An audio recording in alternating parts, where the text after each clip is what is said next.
Okay, let's go for a ride. This car's nuts. Let's start off in comfort mode, which is comfortable, yeah, but still insane. All right, here we go.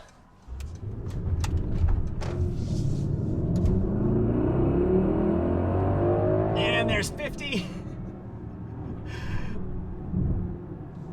So 0 to 60 is quoted at 4.5 seconds. This thing even has a 0 to 60 timer. And any vehicle that I've driven that has had a 0 to 60 timer, when I use the 0 to 60 timer, the time I get comes in like 3 to 4 seconds above what the vehicle is rated at. So if the car's supposed to go from 0 to 60 in say 5 seconds, I've usually gotten like 7 or even 8 seconds when I use the little built-in timer, just because manufacturers usually measure 0 to 60 under like super ideal conditions that are hard to replicate in the real world. This thing, I was playing around with the 0 to 60 timer at a warehouse in the back parking lot. It's quoted at 4.5 seconds, and I actually did a 0 to 60 run in 4.72 seconds, which feels as insane as it sounds. This thing is nuts. Here we're at a red light.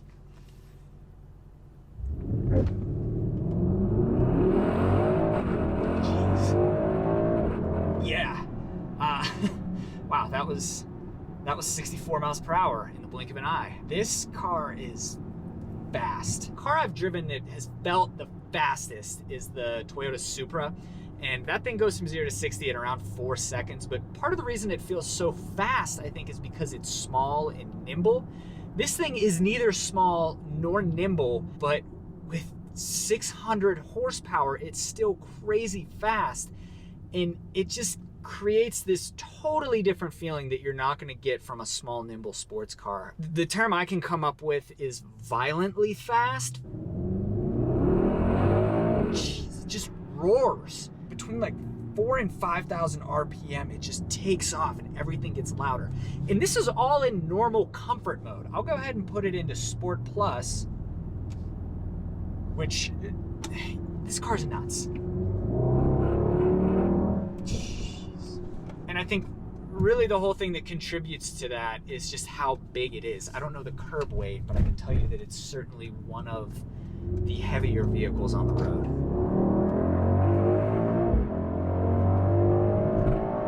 God. Highway on-ramp, that was 80 miles per hour in the blink of an eye. So when you put it in the Sport Plus mode, not only does the power delivery change, but the suspension stiffens, like the whole powertrain like mapping, I think, changes. The exhaust changes, gets louder, everything turns red, except the LED ambient lighting is still bright blue. We're gonna shoot up the canyon quickly here. Quickly. Jeez.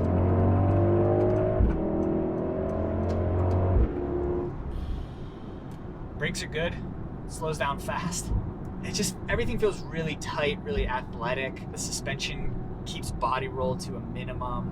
Something else crazy, I've been driving this thing fairly hard all week. Took it on about a 300-mile road trip this weekend, and I'm averaging 20 miles per gallon. So 600 horsepower, I've been using all 600 horsepower a lot, and I'm still getting 20 mpg. That's pretty impressive. This does have cylinder deactivation, so a little symbol will flash on the screen periodically of a little cylinder with a number 4 inside of it, which implies that it's only running on 4 cylinders at that moment. I mean, I'm accelerating into a turn. Wow.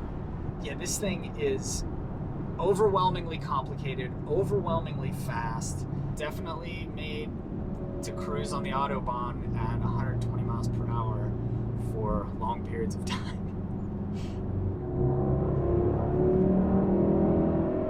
This feels like a freight train under hard acceleration.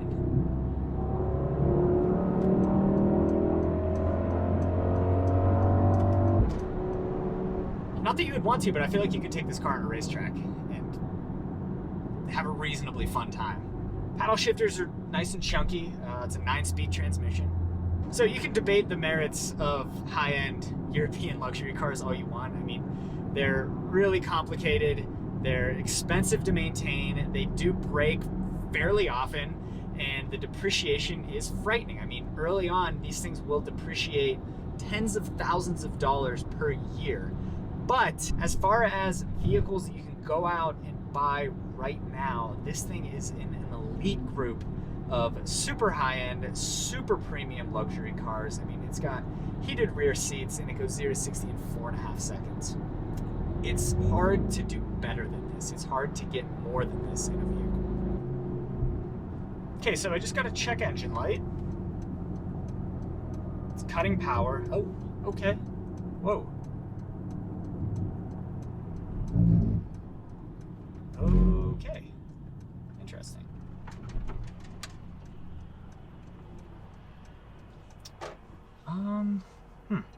Did I run out of gas? Oh, shit. Oh, I just ran it out of gas. How? You can see I've used a lot of fuel. We've got 41 miles of range left.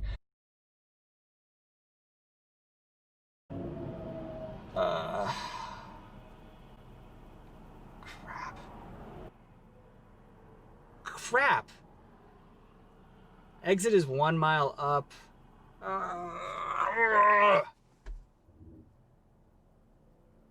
Did I really run out of gas? I just went like 5 miles. .600 horsepower. Sport Plus. Jeez.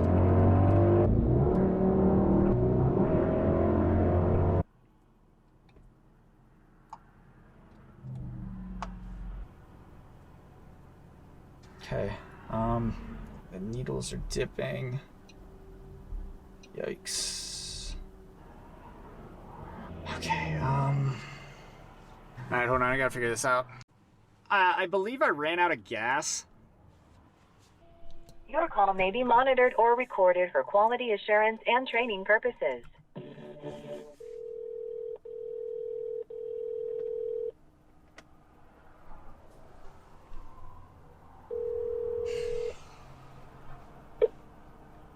Good evening, Woodside. This is Andreas. Hi, I think I ran out of gas. Let me go ahead and pull up the information. Just bear with me for one quick moment. Okay.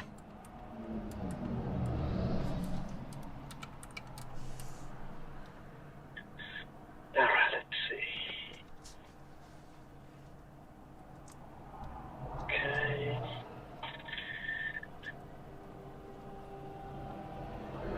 Alright, and is this for a 2021 GLS 63 AMG? Yes. Okay.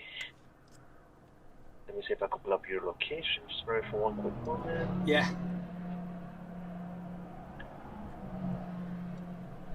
Okay, looks like you are on the highway on I-80. I am, correct. Park City, Utah? Yeah, just outside of Park City. Okay. Okay, and let me ask you, just to be more accurate, because I just see what I-80. Is that eastbound or westbound? It's eastbound.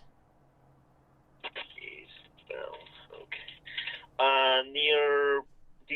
Are you near any mile marker exit? So it's a mile from exit 140, which is Parley's Summit. I don't have a mile marker. No, but yeah, that's okay. I may have an idea where that is. Okay, got it. All right. Give me one quick moment. Right. And I'm sorry, who do I have the pleasure to speak with today? My name is Chris O'Neill.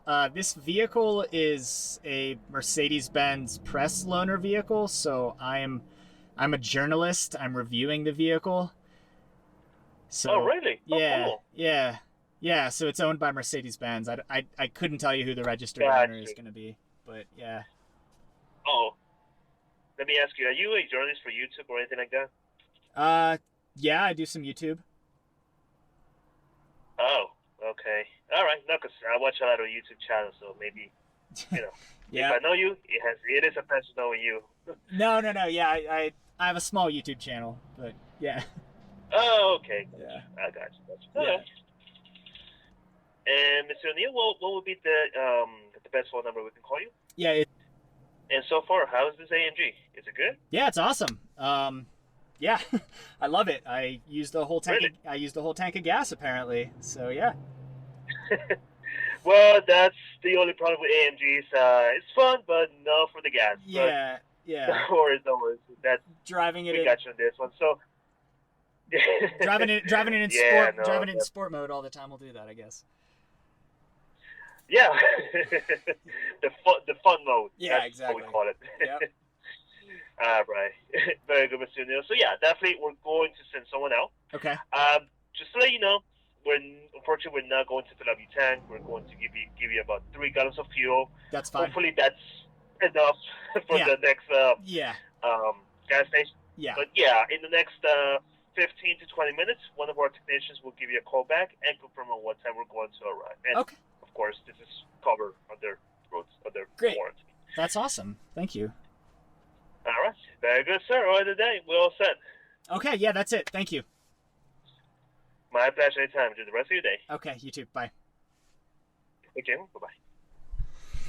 Okay. So it sounds like they're going to call me in 15 or 20 minutes and hopefully have a couple gallons of gas here in the near future.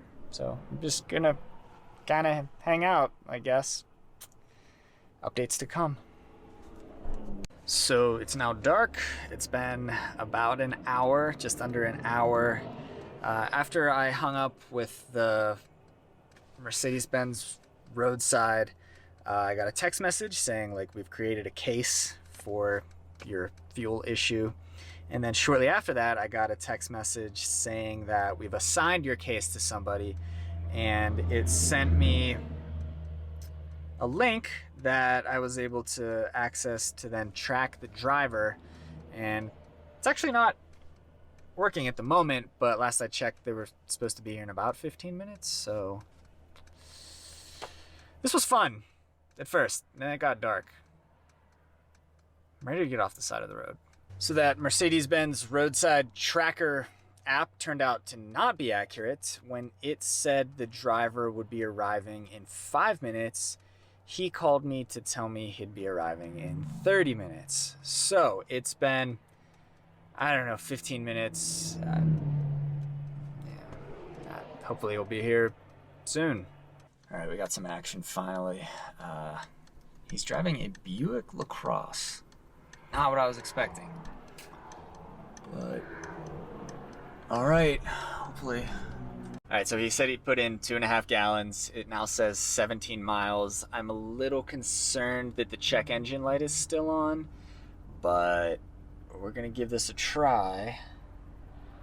Probably gonna keep it in comfort mode.